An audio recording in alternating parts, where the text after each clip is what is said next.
Bonjour Ange-Ansour, nous sommes ravis de vous accueillir pour cette nouvelle capsule et du malin pour parler éducation par la recherche. D'où ma toute première question, est-ce que vous pouvez nous dire quelques mots sur vos actions, vos missions chez les Saventuriers au Centre de recherche interdisciplinaire?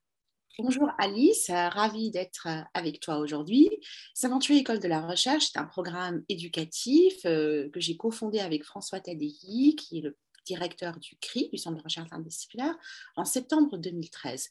S'aventurer École de la Recherche est une rencontre entre mon travail d'enseignante, mes expérimentations pédagogiques qui ont démarré dans ma classe en 2009 et l'intuition, les idées de François concernant de ce que ça peut être un élève chercheur. La dernière expérience dans la classe en 2012-2013 a été une année de modélisation.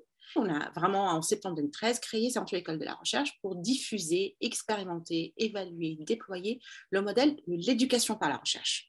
S'aventurier agit sur 3 niveaux. Le premier, c'est ce que nous appelons l'intervention, c'est-à-dire proposer des projets d'éducation par la recherche, de la maternelle jusqu'au lycée à l'école, dans de très nombreux champs d'investigation scientifique, qu'il s'agisse de sciences exactes ou de sciences humaines et sociales.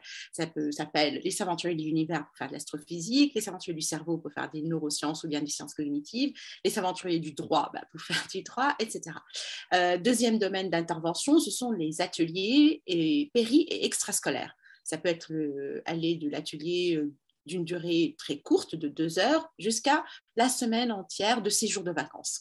Un deuxième axe d'intervention, c'est tout ce qui s'adresse directement aux éducateurs, qu'il s'agisse d'enseignants, de cadres éducatifs, d'intervenants dans les ateliers, dans les extra et le périscolaire, et il s'agit d'actions de formation et de développement professionnel. Le troisième axe, c'est notre boîte à R&D. C'est là où nous explorons les nouveaux concepts, les nouveaux champs, où on crée des outils, des méthodologies, des supports de travail à la fois pour les jeunes comme pour les éducateurs. J'ai évoqué cette notion d'éducation par la recherche. Qu'est-ce que l'éducation par la recherche? En fait, le premier objectif, c'est d'initier les plus jeunes, donc de la maternelle jusqu'au lycée, c'est vraiment l'âge de l'obligation scolaire, à la manière avec laquelle on produit des savoirs, on les valide et on les fait circuler. Il nous semble important, à l'âge où les élèves sont vraiment, où les jeunes, c'est leur métier, c'est d'apprendre, qu'ils comprennent les différents statuts entre une donnée, un fait, une information, un savoir, une connaissance. Une information peut être tout à fait exacte, corroborée, validée, ça n'en fait pas un savoir. Un savoir suit une méthodologie particulière. Ceci nous amènerait à penser que les élèves pourraient avoir un rapport différent à leur métier d'élève, comprendre qu'est-ce que l'école, en tant que lieu de transmission des savoirs, leur place dans cette chaîne de création et de transmission des savoirs. Pourquoi mon manuel, je lui fais confiance? Mon manuel est la traduction scolaire de savoirs produits peut-être dans l'Antiquité comme aujourd'hui.